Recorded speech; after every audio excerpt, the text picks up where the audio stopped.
ਰੋਹੀ ਚੋਲਿਸਤਾਨ ਪੰਜਾਬ ਦਾ ਸਭ ਤੋਂ ਮਸ਼ਹੂਰ ਤੇ ਵੱਡਾ ਸਹਿਰਾ, ਜਿੱਥੇ ਅੱਜ ਵੀ ਹਿੰਦੂ ਆਬਾਦੀ ਕੋਈ 7 ਲੱਖ ਦੀ ਗਿਣਤੀ 'ਚ ਮੌਜੂਦ ਆ। ਇਹ ਇੱਥੇ ਦੇ ਕਦੀਮੀ ਬਾਸ਼ਿੰਦੇ ਆ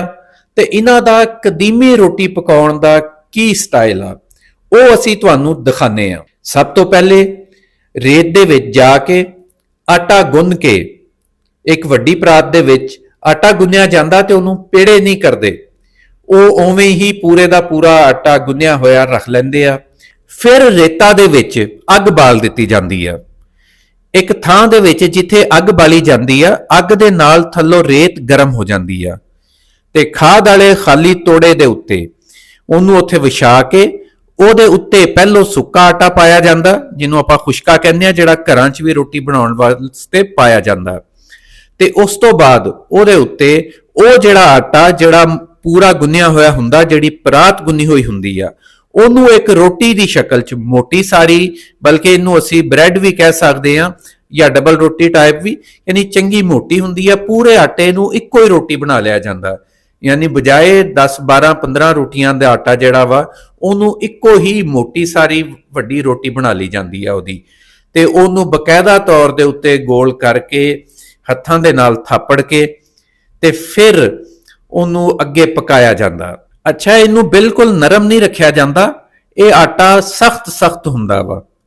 ਤੇ ਇਹ ਬੰਦੇ ਆਪ ਬਣਾਉਂਦੇ ਆ। ਇਹਦੇ ਵਿੱਚ ਘਰ ਦੀਆਂ ਜ਼ਨਾਨੀਆਂ ਦਾ ਕੋਈ ਕਿਰਦਾਰ ਨਹੀਂ ਹੁੰਦਾ।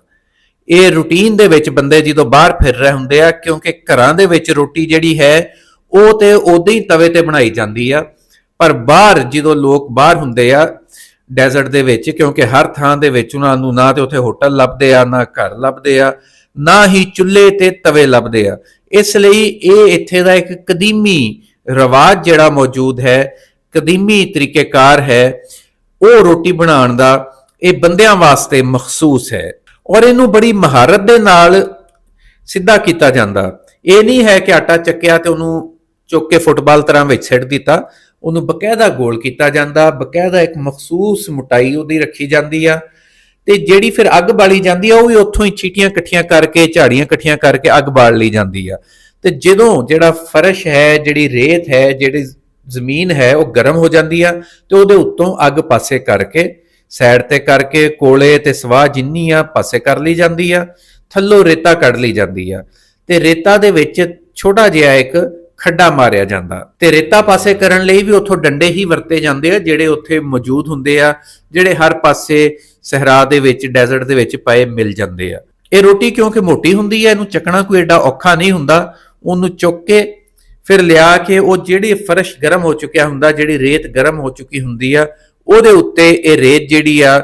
ਇਹ ਰੋਟੀ ਰੱਖ ਦਿੱਤੀ ਜਾਂਦੀ ਆ। ਤੇ ਕਿਉਂਕਿ ਰੇਤ ਸਿਰਫ ਛੋਟੇ ਜਿਹੇ ਥਾਂ 'ਚ ਨਹੀਂ, ਰੋਟੀ ਜਿੰਨੀ ਨਹੀਂ ਗਰਮ ਹੁੰਦੀ, ਆਸੇ-ਪਾਸਿਓਂ ਵੀ ਗਰਮ ਕੀਤੀ ਜਾਂਦੀ ਆ ਤੇ ਫਿਰ ਆਸੇ-ਪਾਸੇ ਦੀ ਜਿਹੜੀ ਰੇਤ ਆ ਉਹ ਸਾਰੀ ਖਿੱਚ ਕੇ ਉਸੇ ਡੰਡੇ ਦੇ ਨਾਲ ਉਹ ਰੋਟੀ ਦੇ ਉੱਤੇ ਮੁੜ ਕੇ ਪਾ ਦਿੱਤੀ ਜਾਂਦੀ ਆ। ਯਾਨੀ ਰੋਟੀ ਦਾ ਜਿਹੜਾ ਆਟਾ ਹੈ ਆ, ਜਿਹੜੀ ਰੋਟੀ ਆ, ਉਹ ਪੂਰੀ ਦੀ ਪੂਰੀ ਉਸ ਰੇਤ ਦੇ ਅੰਦਰ, ਸਵਾਹ 'ਚ ਨਹੀਂ, ਸਵਾਹ ਪਾਸੇ ਕਰ ਦਿੰਦੇ ਆ, ਕੋਲੇ ਪਾਸੇ ਕਰ ਦਿੰਦੇ ਆ, ਉਹਦੇ ਉੱਤੇ ਪਹਿਲੇ ਗਰਮ ਰੇਤ ਪਾਈ ਜਾਂਦੀ ਆ ਤਾਂ ਕਿ ਜਿਹੜੀ ਰੋਟੀ ਆ ਥੱਲੋਂ ਉੱਤੋਂ ਸਾਈਡਾਂ ਤੋਂ ਬਰਾਬਰ ਉਹਨੂੰ ਗਰਮੈਸ਼ ਮਿਲ ਸਕੇ ਤੇ ਉਹ ਬਰਾਬਰ ਪੱਕ ਸਕੇ। ਉਹਦੇ ਉੱਤੇ ਪੂਰਾ ਉਹਨੂੰ ਢੱਕ ਦਿੱਤਾ ਜਾਂਦਾ ਵਾ ਰੇਤ ਦੇ ਨਾਲ, ਗਰਮ ਰੇਤ ਦੇ ਨਾਲ, ਜਿਹੜੀ ਉੱਥੇ ਪਹਿਲੇ ਅੱਗ ਦੇ ਨਾਲ ਗਰਮ ਹੋ ਚੁੱਕੀ ਹੁੰਦੀ ਆ। ਤੇ ਫਿਰ ਉਹਦੇ ਉੱਤੇ ਜਿਹੜੇ ਕੋਲੇ ਆ ਉਹ ਵੀ ਪਾ ਦਿੱਤੇ ਜਾਂਦੇ ਆ ਤਾਂ ਕਿ ਫਿਰ ਉਹ ਠੰਡੀ ਨਾ ਹੋਵੇ ਰੇਤ ਜਿਹੜੀ ਉੱਤੇ, ਕਿਉਂਕਿ ਥੱਲੇ ਵਾਲੀ ਤੇ ਗਰਮ ਰਹਿਣੀ ਆ, ਉਤਲੀ ਰੇਤ ਜਿਹੜੀ ਆ ਉਹ ਠੰਡੀ ਨਾ ਹੋਵੇ। ਉਹ ਫਿਰ ਜਿਹੜੇ ਕੋਲੇ ਆ, ਅੱਗ ਨਹੀਂ, ਕੋਲੇ ਉਹਦੇ ਉੱਤੇ ਪਾ ਦਿੱਤੇ ਜਾਂਦੇ ਆ ਤੇ ਉਹਨੂੰ ਚੰਗੀ ਤਰ੍ਹਾਂ ਢੱਕ ਦਿੱਤਾ ਜਾਂਦਾ ਤੇ ਬਿਲਕੁਲ ਉਹਨੂੰ ਕਵਰ ਕਰਕੇ ਆਸੇ-ਪਾਸਿਓਂ ਕੋਈ ਸਾਈਡ ਜਿਹੜੀ ਆ ਉਹ ਨਹੀਂ ਛੱਡੀ ਜਾਂਦੀ। ਇਹ ਕੋਈ 2-4 ਮਿੰਟ ਦਾ ਪ੍ਰੋਸੈਸ ਨਹੀਂ ਹੈ, ਇਹਨੂੰ 15 ਤੋਂ 20 ਮਿੰਟ ਲੱਗਦੇ ਆ। ਜਦੋਂ ਫਿਰ ਉਹ ਪੱਕ ਜਾਂਦੀ ਆ, ਕਿਉਂਕਿ ਇਹਨਾਂ ਨੂੰ ਅੰਦਾਜ਼ਾ ਹੁੰਦਾ ਕਿ ਹੁਣ ਪੱਕ ਚੁੱਕੀ ਹੋਣੀ ਆ, ਫਿਰ ਇਹਨੂੰ ਉੱਤੋਂ ਕੋਲੇ ਪਾਸੇ ਕਰਕੇ, ਰੇਤਾ ਪਾਸੇ ਕਰਕੇ, ਕੱਪੜੇ ਨਾਲ, ਜਿਹੜਾ ਰੁਮਾਲ ਆਮ ਤੌਰ ਤੇ ਇਹਨਾਂ ਦੇ ਕੋਲ ਹਰ ਵੇਲੇ ਰੋਈ ਵਾਲਿਆਂ ਕੋਲ ਹੁੰਦਾ ਵਾ, ਫਿਰ ਇਹਨੂੰ ਉੱਥੋਂ ਕੱਢ ਲਿਆ ਜਾਂਦਾ ਤੇ ਉਹਨੂੰ ਕੱਢ ਕੇ ਫਿਰ ਦੁਬਾਰਾ ਉਸੇ ਹੀ ਜਿਹੜਾ ਬੋਰਾ ਵਾ, ਜਿਹੜਾ ਖਾਦ ਵਾਲਾ ਬੋਰਾ ਹੁੰਦਾ ਵਾ ਆਟੇ ਵਾਲਾ, ਉਹਦੇ ਉੱਤੇ ਰੱਖ ਕੇ ਇਹਨੂੰ ਛੁਰੀ ਦੇ ਨਾਲ ਨਹੀਂ, ਚਾਕੂ ਦੇ ਨਾਲ ਬਕਾਇਦਾ ਇਹਦੇ ਉੱਤੋਂ ਜਿਹੜੀ ਹੈ ਰੇਤ ਉਹ ਸਾਫ਼ ਕੀਤੀ ਜਾਂਦੀ ਆ। ਉਦਾਂ ਹੀ ਨਹੀਂ ਖਾ ਲਈਦੀ, ਇਹਨੂੰ ਬਕਾਇਦਾ ਰੇਤ ਇਹਦੇ ਉੱਤੋਂ ਝਾੜੀ ਦੀ ਆ, ਝਾੜੀ ਦੀ ਵੀ ਨਹੀਂ ਬਲਕਿ ਉਹਨੂੰ ਰਗੜੀ ਦਾ ਵਾ, ਛੁਰੀ ਦੇ ਨਾਲ ਰਗੜ ਕੇ ਹਲਕੀ ਹਲਕੀ ਕੱਟ ਕੇ ਉਹ ਸਾਰੀ ਰੇਤ ਉੱਤੋਂ ਜਿਹੜੀ ਆ ਲਾ ਦਿੱਤੀ ਜਾਂਦੀ ਆ। ਉਹ ਲਾ ਕੇ ਚੰਗੀ ਤਰ੍ਹਾਂ ਫਿਰ ਉਹਦੇ ਉੱਤੇ ਉਹਨੂੰ ਰੁਮਾਲ ਦੇ ਨਾਲ ਸਾਫ਼ ਕੀਤਾ ਜਾਂਦਾ, ਔਰ ਤਾਂ ਕਿ ਰੇਤ ਮਾੜੀ ਜਿਹੀ ਵੀ ਉਹਦੇ ਉੱਤੇ ਬਾਕੀ ਨਾ ਰਹਿ ਜਾਵੇ। ਔਰ ਫਿਰ ਉਸ ਤੋਂ ਬਾਅਦ ਦੁਬਾਰਾ ਉਹਨੂੰ ਇੱਕ ਵਾਰੀ ਰਗੜਿਆ ਜਾਂਦਾ ਤੇ ਜਿਹੜਾ ਥਾਂ ਸੜ ਚੁੱਕਿਆ ਹੁੰਦਾ, ਕਿਉਂਕਿ ਵਿੱਚੋਂ ਕਈ ਥਾਂ ਐਸੇ ਵੀ ਹੁੰਦੇ ਆ ਜਿਹੜੇ ਰੋਟੀ ਦੇ ਸੜ ਜਾਂਦੇ ਆ, ਉਹਨਾਂ ਨੂੰ ਵੀ ਉੱਤੋਂ ਕੱਟ ਕੇ ਰਗੜ ਕੇ ਲਾ ਦਿੱਤਾ ਜਾਂਦਾ ਵਾ।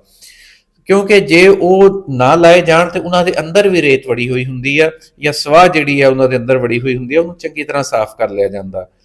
ਤੇ ਇਹਨੂੰ ਸਫਾਈ ਤੇ ਵੀ 4 ਤੋਂ 5 ਮਿੰਟ ਜਿਹੜੇ ਆ ਇਹਨੂੰ ਰਗੜਨ ਤੇ ਵੀ ਲੱਗਦੇ ਆ। ਇਹਨੂੰ ਰਗੜ ਕੇ ਸਾਫ਼ ਕਰਕੇ ਤੇ ਆ ਦੂਜੇ ਪਾਸੇ ਜਿਹੜਾ ਵਾ ਇੱਥੇ ਜਿਹੜਾ ਬੱਕਰਾ ਇੱਥੋਂ ਹੀ ਜ਼ਬਾ ਕੀਤਾ ਸੀਗਾ ਉਹਦਾ ਸਾਲਣ ਵੀ ਤਿਆਰ ਹੋ ਰਿਹਾ, ਤੇ ਆ ਦੂਜੇ ਪਾਸੇ ਮੱਛੀ ਦਾ ਸਾਲਣ ਤਿਆਰ ਹੋ ਰਿਹਾ ਵਾ। ਯਾਨੀ ਕਿ ਮੱਛੀ ਜਿਹੜੀ ਇੱਥੋਂ ਹੀ ਫੜੀ ਸੀਗੀ, ਕਿਉਂਕਿ ਇੱਥੇ ਕਈ ਥਾਵਾਂ ਦੇ ਵਿੱਚ ਝੀਲਾਂ ਵੀ ਹੁੰਦੀਆਂ ਵਾ, ਤੇ ਉਹਦਾ ਮੱਛੀ ਦਾ ਜਿਹੜਾ ਸਾਲਣ ਤਿਆਰ ਹੋ ਰਿਹਾ ਵਾ, ਜਿਹਦੇ ਨਾਲ ਇਹ ਰੋਟੀ ਖਾਣੀ ਆ। ਤੇ ਦੂਜੇ ਪਾਸੇ ਸਾਡਾ ਸਾਲਣ ਤਿਆਰ ਹੋ ਰਿਹਾ, ਕਿਉਂਕਿ ਅਸੀਂ ਮੱਛੀ ਜਿਹੜੀ ਆਪਣੇ ਨਾਲ ਲੈ ਕੇ ਆਏ ਸੀਗੇ। ਤੇ ਇੱਥੇ ਮੱਛੀ ਜਿਹੜੀ ਉਹ ਭੁੰਨਣ ਦਾ ਜਾਂ ਉਹਨੂੰ ਤਲਣ ਦਾ ਕਿਉਂਕਿ ਮੌਜੂਦ ਨਹੀਂਗਾ ਸਿਸਟਮ, ਇੱਥੇ ਉਹ ਲਵਾਜ਼ਮਾਤ ਨਹੀਂ ਹੈਗੇ, ਇਸ ਲਈ ਫਿਰ ਮੱਛੀ ਜਿਹੜੀ ਆ ਇੱਥੇ ਬਕਾਇਦਾ ਉਹ ਸ਼ੋਰਬੇ ਵਾਲੀ ਹੀ ਬਣਾਉਂਦੇ ਆ, ਤੇ ਉਹਦੇ ਨਾਲ ਹੀ ਫਿਰ ਇਹ ਜਿਹੜੀ ਰੋਟੀ ਆ ਖਾਣੀ ਆ। ਆ ਰੋਟੀ ਚੰਗੀ ਤਰ੍ਹਾਂ ਝਾੜ ਲਈ ਆ, ਤੇ ਆ ਹੁਣ ਦੇਖੋ ਅਸੀਂ ਇਹਨੂੰ ਤੋੜਿਆ। ਆ ਤੋੜਨ ਤੋਂ ਬਾਅਦ ਤੁਹਾਨੂੰ ਅੰਦਾਜ਼ਾ ਹੋਇਆ ਹੋਏਗਾ ਕਿ ਅੰਦਰੋਂ ਜਿਹੜੀ ਆ ਬਿਲਕੁਲ ਇੰਤਹਾਈ ਨਰਮ, ਜਿੱਦਾਂ ਡਬਲ ਰੋਟੀ ਹੁੰਦੀ ਆ, ਜਿੱਦਾਂ ਬੰਦ ਹੁੰਦਾ ਵਾ, ਉਸ ਅੰਦਾਜ਼ ਦੇ ਵਿੱਚ ਬਣ ਜਾਂਦੀ ਆ। ਤੇ ਫਿਰ ਇਹਨੂੰ ਵਿੱਚ ਇਸ ਸ਼ੋਰਬੇ 'ਚ ਭੋਰ ਲੈਣਾ ਵਾ। ਰੂਟੀਨ ਦੇ ਵਿੱਚ ਤੇ ਸ਼ੋਰਬਾ ਜਿਹੜਾ ਬੱਕਰੇ ਦਾ ਹੁੰਦਾ ਵਾ, ਪਰ ਕਿਉਂਕਿ ਅੱਜ ਅਸੀਂ ਮੱਛੀ ਲੈ ਕੇ ਆਏ ਸੀ ਤੇ ਉਹਦਾ ਬਣਾ ਰਹੇ ਹਾਂ, ਉਹਦੇ ਵਿੱਚ ਭੋਰ ਲੈਣੀ ਆ ਤੇ ਫਿਰ ਨਰਮ ਕਰਕੇ ਇਹਨੂੰ ਚੂਰੀ ਵਾਲੀ ਕਾਰ ਫਿਰ ਖਾਣਾ।